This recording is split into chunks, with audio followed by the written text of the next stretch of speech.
오늘은 밭에 감추인 보화. 보화라면 느낌이 팍 안 오죠. 보물이라고 하겠습니다. 밭에 감추인 보물에 대한 비유를 살펴보도록 하겠습니다. 이 밭에 감추인 보물 비유도 사실 지금 우리가 알고 있는 것은 전혀 다르게 알고 있습니다. 먼저 대부분의 사람들이 이 밭에 감추인 보화 보물의 비유를 어떻게 이해하고 있는가를 간단히 설명해 보도록 하겠습니다. 들으면 그냥 그렇겠구나 여러분들은 이해될 거예요. 옛날에는 은행이 없었기 때문에 이제 잘못된 그런 대부분이 하고 있는 그 설명을 제가 먼저 합니다.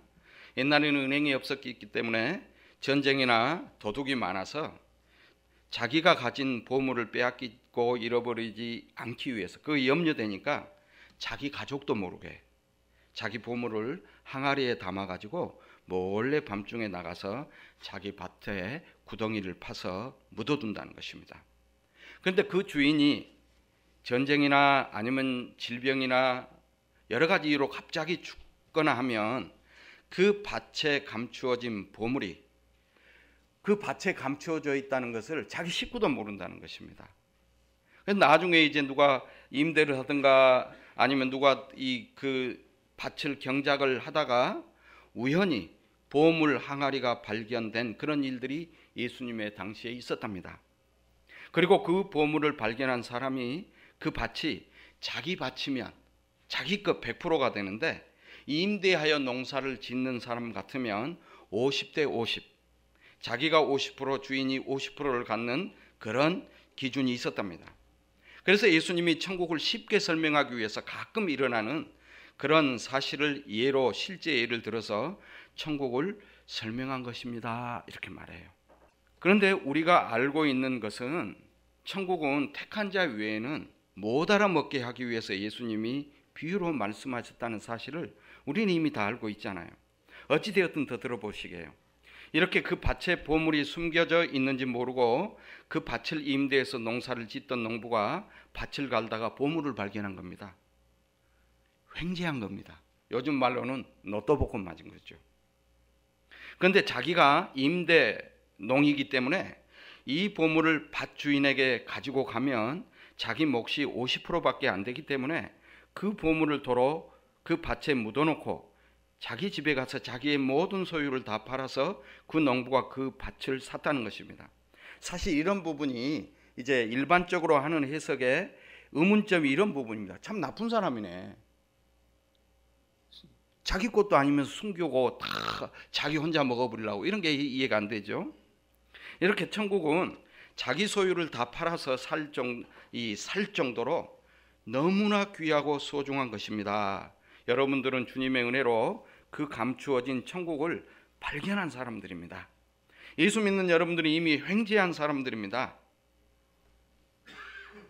그러면서 그 농부는 그 천국, 보물 같은 천국을 발견했고 자기 소유를 팔아서 그 천국이라는 보물을 자기 것으로 만들었습니다. 그래서 여러분들도 천국을 발견은 했지만 이제 여러분 것으로 만들어야 된다는 것입니다. 그러기 위해서는 주님의 말씀에 충성하고 주님의 일의 가치와 최우선을 두고 살아야 되고 이 천국이라는 보물을 자기 걸로 만들기 위해서는 자기의 물질적인 것, 시간적인 것, 정신적인 것 모든 것들을 주께 드리면서 그렇게 자기 것 소유화 만들어야 이 땅에서 복을 받고 저 천국에서도 이 땅에서의 충성한 만큼 큰 상급을 비례해서 받습니다. 이렇게 말하죠. 성경에 나온 부자 청년은 하늘 보물을 보지 못하고 이 세상 물질 때문에 세상에서 잠깐 부자로는 살았지만 영원한 지옥에 들어갔습니다. 겁도 탁 줘야 돼요. 그러면서 또 하나 예를 들죠. 사도 바울은 보물 같은 천국을 발견한 후에 이전에 나의 모든 삶은 천국의 가치를 모르는 그런 배설물과 같은 삶이었다고 고백하고 이제 그 이후에는 살아도 주를 위해서 죽어도 주를 위해서 그렇게 살았습니다. 이러한 결단이 오늘 여러분들에게 있어서 보물 같은 그 천국의 축복을 소유하고 맛보는 영육간의 모든 것이 잘 되는 그런 복된 인생이 되십시오. 물론 여기다가 예수 믿고 횡재한 그런 예외하나 간증을 또 하나 딱 곁들여야죠. 뭐 미국 사람이든 뭐 몇백 년 전의 사람이든 아무 상관이 없어요. 하나 곁들기만 하면 됩니다. 결국은 이 밭에 감추인 보물을 내 것으로 만들거나 그 천국이라는 보물을 소유한 사람은 이 세상에 썩어질 것을 위해서 살지 않고 자기의 모든 것을 주께 드리고 주의 말씀에 충성하며 살아야 된다는 것이죠. 만일 그렇게 못 살면요. 그렇게 못 살면 어떻게 되겠어요? 천국은 보기는 했지만 자기 것으로 못 만들었기 때문에 지옥 가는 것에 불과합니다. 이렇게 말을 하죠. 결국 이러한 인간 중심인 밭에 감추인 보물 비유에 대한 해석은 틀린 해석입니다. 선악과 따먹은 인간이 자기의 행함에 의해서 자기 행복을 위한 천국 가겠다는 죄인의 몸부림뿐이에요. 이미 매번 비유 설교에서 말씀드렸듯이 얼마나 천국이 힘없고 못났으면 빨리 자기의 소유를 팔아서 이 가치 있는 보물을 사십시오 하고 무슨 떨이 하듯이 이렇게 하겠습니까? 그래야 이 땅에서도 복받고 천국에서 복받습니다. 이렇게 사람들을 유혹해요. 유혹.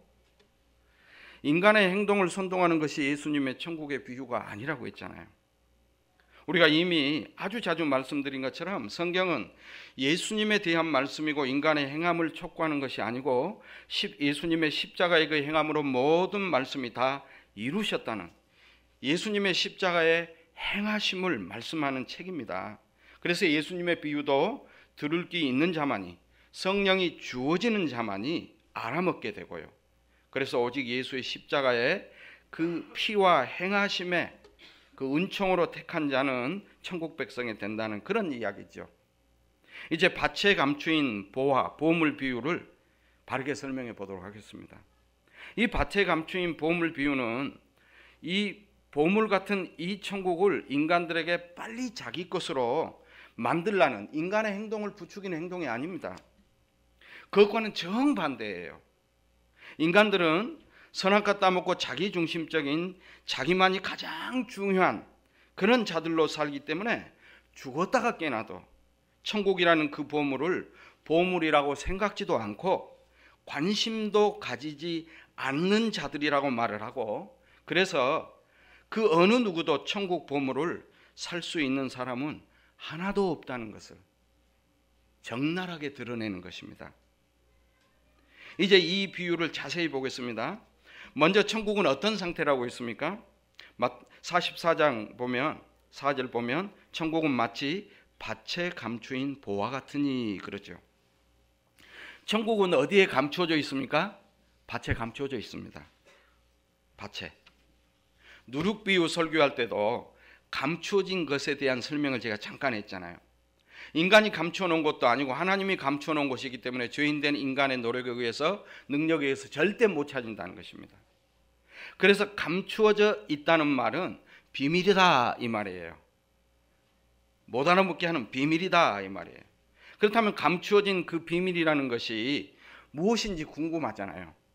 도대체 성경에는 감추어졌다. 그 감추어진 비밀은 무엇이라고 말하고 있을까요?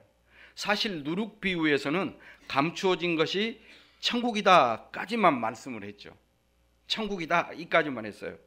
그런데 오늘 밭의 비유에서는 밭에 감추인 보화, 보물 비유에서는 한 발짝 더 나갑니다. 천국은 천국인데 어떤 천국인지 이제 또 더 조금 구체적으로 설명을 합니다. 천국은 천국인데 밭에 감추인 보물 같은 천국이라는 겁니다. 보화 같은 천국. 천국이 보화, 보물 같다고 하니까 갖고 싶다는 마음과 동시에 뭐가 떠오릅니까? 금은방에 진열되어 있는 금, 은, 다이아몬드 그런 보석이 떠오르죠. 알리바바 40인의 도둑에서 열려라 참게 해서 동굴문이 쫙 열리고 금은 보화가 가득 찬 놀라운 장면이 상상될 수도 있어요. 아니면 그냥 은행에 돈 쫙 세는 5만 원짜리 쫙 이것이 떠오를 수도 있습니다.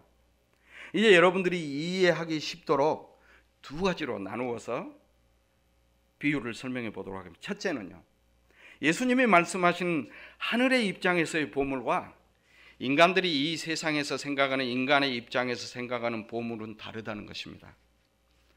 어쩔까요, 여러분? 실망해서. 이 세상에 살고 있는 인간들은 일반적으로 금, 은 이런 것들을 보호하라고 말. 요즘에는 한마디로 돈이 보물이에요 이렇게 나오죠.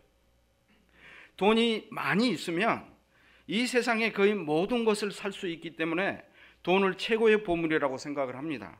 예전에는 돈으로 살 수 없는 것 중에 사랑은 살 수 없다 했지만 아니에요. 지금은 이 사랑도 삽니다.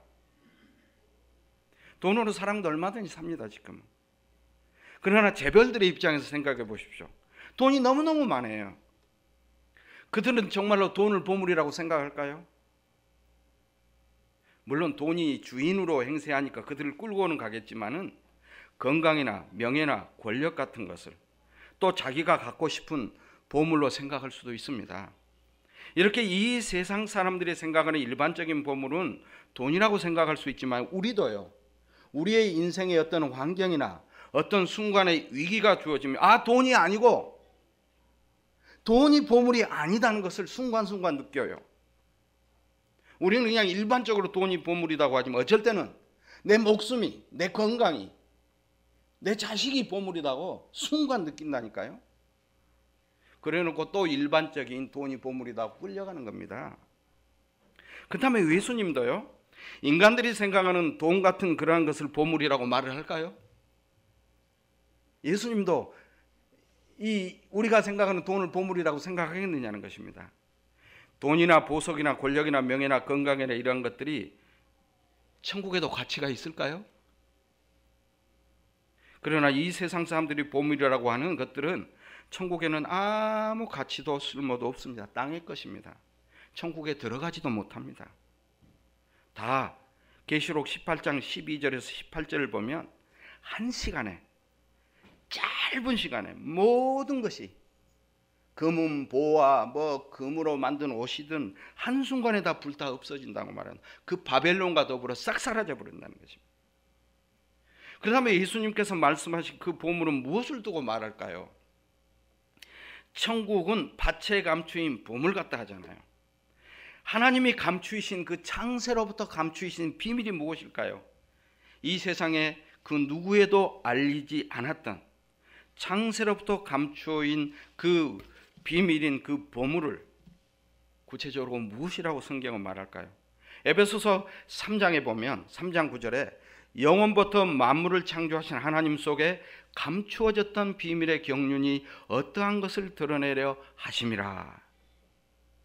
또 11절에 곧 영원부터 우리 주 그리스도 예수 안에서 예정하신 뜻대로 하신 것이라. 에베소서 1장에 보면 그 기쁘신 뜻대로 우리를 예정하사 예수 그리스도로 말미암아 자기의 아들들이 되게 하시려고. 7절에 우리는 그리스도 안에서 그 은혜의 풍성함을 따라 그의 피로 말미암아 속량고 죄사함을 받았느니라. 하나님께서 감추어 두신 그 비밀인 그 보물은 예수님의 십자가입니다. 예수님의 십자가와 그의 피를 보물이라고 그래요. 하나님은. 예수님도 그렇고. 예수님께서 십자가에서 죄인 중에 택한 자의 죄를 대신하여 피 흘려 죽으시고 그 피로 그들의 죄를 속량하시고 하나님의 영광을 찬미케 하시는 그 주님의 십자가의 사건이 보물입니다, 여러분. 그리고 천국은 십자가를 통해서만 갈 수 있고요. 예수님께서 십자가에 흘린 피로 천국을 완성하시고 천국 길을 내신 것입니다. 그래서 예수님의 십자가에 피 없는 천국은 천국이 아닙니다. 요한계시록 22장을 보더라도요, 새하늘과 새 땅인 그 천국의 중앙에 어린 양의 보좌가 있습니다. 그 어린 양의 보좌가 그 가운데 있으리니 바로 예수님의 피를 상징하죠. 이 세상 죄를 지고 가는 하나님의 어린 양으로 예수님이 오셔서 십자가에 피 흘려 죽으심으로 이제 하나님의 천국 백성을 만들어낸 거 아니겠습니까? 그래서 고린도전서 1장 18절에 십자가의 도가 멸망하는 자들에게는 미련한 것이요 구원받는 우리에게는 하나님의 능력이시라. 이렇게 예수님께서 말씀하신 밭에 감추인 보화 보물은 구체적으로 십자가입니다. 그리고 그 주님의 피 흘리신 그 십자가는 천국이 어떤 곳이고 천국은 어떤 자들이 들어가는 것을 보여주는 실체입니다. 주님의 십자가의 피로만 천국이 완성되고 주님의 피가 있는 자만 천국 백성이 됩니다. 주님의 피가 있다는 말은 우리 입장에서는 나는 마땅히 죽어야 할 죄인이 맞습니다. 저 십자가는 내가 저주받고 죽어야 할 자리입니다. 근데 주님이 나를 위해서 죽으시고 주님의 부활의 생명을 선물로 주셔서 천국 백성이 되게 하셨구만요 라고 고백하는 거예요. 그리고 그 주님의 십자가는 내 자신의 죽음을 말하는 것입니다. 그렇다면 한번 생각해 보십시오. 나는 저주를 받고 죽어서 영원한 지옥에 갈 자라는 심판이 내려지는 것이 십자가인데, 이 십자가를 보물이라고 좋아하며 기뻐하며 막 자기 소유를 다 팔아 살 이 세상에 인간들이 있을까요? 찾지도 못하죠. 찾지도 못해요. 그 보물이라고 인정도 하지 않습니다. 자기를 더 행복하게 해주고 자기 자신을 더 업그레이드 시켜주는 금은 보화를 보물로 여기면서 그 보물을 얻어서 부귀 영광 다 누리는 그런 인생을 이 땅에서 살고 싶고, 만일 이 땅에서 못 살면 저 세상에서 그 영광을 다 누리고 살고 싶다는 그 욕망을 가지고 인간들이 살아가는데, 어떻게 너는 반드시 저주받아 죽고 영원히 지옥 가야 한다는 그 십자가를 저게 내 보물이야 하고 달라들 사람이 이 세상에 있겠느냐는, 그리고 자기의 모든 소유를 다 팔 수 있겠느냐는 것입니다. 말도 안 되는 소리입니다, 사실. 이처럼 인간이 생각하는 볼과 예수님이 생각하는 보물은 하늘과 땅처럼 다릅니다. 그래서 예수님의 말씀을 그냥 이 세상적인 용어 개념으로 바로 받아들이면 안 되는 거예요. 그러므로 성경 말씀은 주님의 십자가의 영인 성령님께서 깨닫게 해 주셔야 깨달을 수 있어요. 성령께서 알게 해 주시지 않으면 주님의 예정하신 뜻대로 십자가에서 주님의 행하심에 의해서 은혜로 천국 백성이 되는 그 감추어진 비밀을 전혀 알지 못하고 그 십자가가 보물인 것도 알지 못한다는 것입니다. 이 영상은 다음 영상에서 계속됩니다. 끝까지 시청 부탁드립니다. 전달하고 구독, 좋아요는 예수님의 사랑입니다. 감사합니다.